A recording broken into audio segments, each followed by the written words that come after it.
में राष्ट्रपति से लेकर सरपंच तक की चीन जासूसी करवा रहा है। चीन सरहद पर जंग से पहले देश के अंदर माहौल खराब करना चाहता है। अगर आप सोशल मीडिया का इस्तेमाल करते हैं, स्मार्टफोन में चाइनीज ऐप रखते हैं, तो आपको ये रिपोर्ट जरूर देखनी चाहिए।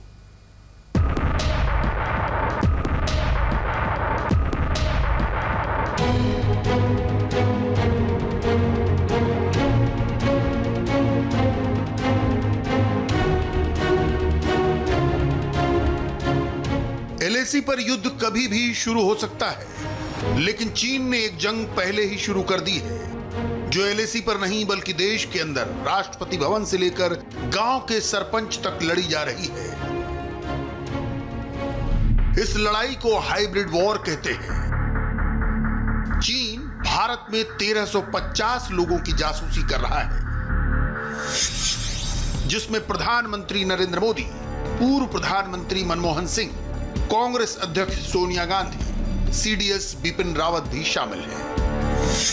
चीन नरेंद्र मोदी समेत 5 प्रधानमंत्री, पूर्व और वर्तमान के मुख्यमंत्री, 350 सांसद, चीफ जस्टिस, विधायक, मेयर, सरपंच और सेना से जुड़े करीब 1350 लोगों की जासूसी कर रहा है।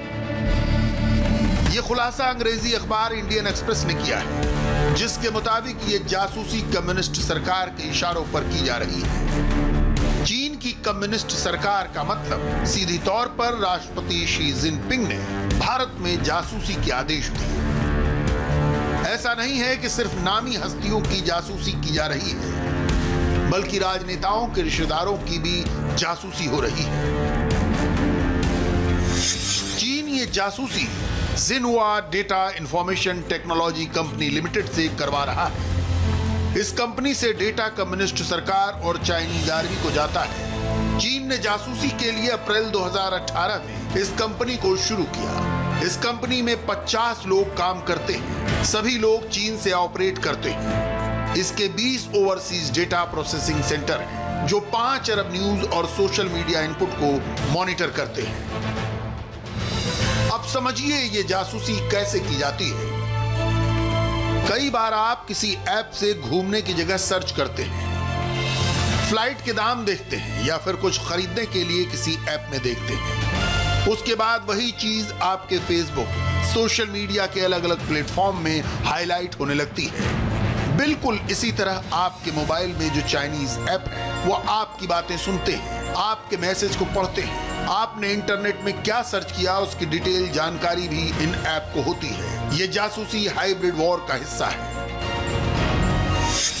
हाइब्रिड वॉर में सीक्रेट जानकारी इकट्ठा की जाती है। सेना की प्लानिंग, स्ट्रेटजी को ट्रैक किया जाता है। सरकार के फैसलों को प्रभावित किया जाता है। फेक न्यूज के जरिए देश का माहौल खराब किया जाता है। जब कोई देश अंदर से टूटने लगता है, फिर बाहर से हमला किया जाता है। कई बार सरकार में अपने मोहरे बिठा दिए जाते हैं, तो कई बार कमजोर नेतृत्व होने पर दुश्मन सेना हमला कर देती है। इसका उदाहरण दुनिया के कई देश हैं, जहां पर अभी भी गृह युद्ध चल रहा है। साल 1999 की शुरुआत में चाइनीज आर्मी ने हाइब्रिड वॉरफेयर के लिए असीमित युद्ध कौशल नाम से रणनीति बनाई, जिसके तहत दूसरे देशों की सेनाओं, नेताओं, अर्थव्यवस्था और तकनीक की दुनिया में दखल देना था। इस नए युद्ध के मास्टरमाइंड चीन के कर्नल कियाओ लियांग और कर्नल वांग थे। हाइब्रिड वॉरफेयर के तहत चीन अपने दुश्मन देश को अंदर से खोखला कर देना चाहता है, ताकि वो उसके खिलाफ खड़े ना हो सके। ऐसी जासूसी से चीन कई नेताओं को ब्लैकमेल भी करता रहा है। जासूसी का ये खेल दिल्ली तक सीमित नहीं है, बल्कि इस लिस्ट में महाराष्ट्र के मुख्यमंत्री उद्धव ठाकरे, पश्चिम बंगाल की सीएम ममता बनर्जी, झारखंड के मुख्यमंत्री हेमंत सोरेन, ओडिशा के सीएम नवीन पटनायक और दिल्ली के डिप्टी सीएम मनीष सिसोदिया तक शामिल हैं। चीन में किसी भी शहर में सबसे बड़ा पद मेयर का होता है, जो सीधे कम्युनिस्ट सरकार के संपर्क में रहता है। उनको बताता है शहरियों की सोच क्या है। इसी तरह चीन भारत के सरपंचों से लेकर बड़े शहरों के मेयर तक की जासूसी कर रहा है। हिसार हरियाणा, बुरहानपुर मध्य प्रदेश, जोधपुर राजस्थान, आगरा, गुवाहाटी, मुंबई, दिल्ली, चेन्नई, बेंगलुरु, जालंधर जैसे शहरों पर चीन की नजर है। भारत सरकार ने चीन की साजिश को नाकाम करने के लिए 250 से ज्यादा चाइनीज ऐप को बैन कर दिया है। चीन के बाकी ऐप पर भी सरकार की नजर बनी हुई है। एलएसी पर तनाव के बीच चीन भारत के अंदर माहौल खराब करना चाहता है, लेकिन भारत सरहद और देश के अंदर दोनों जगह बेहद मजबूत है। और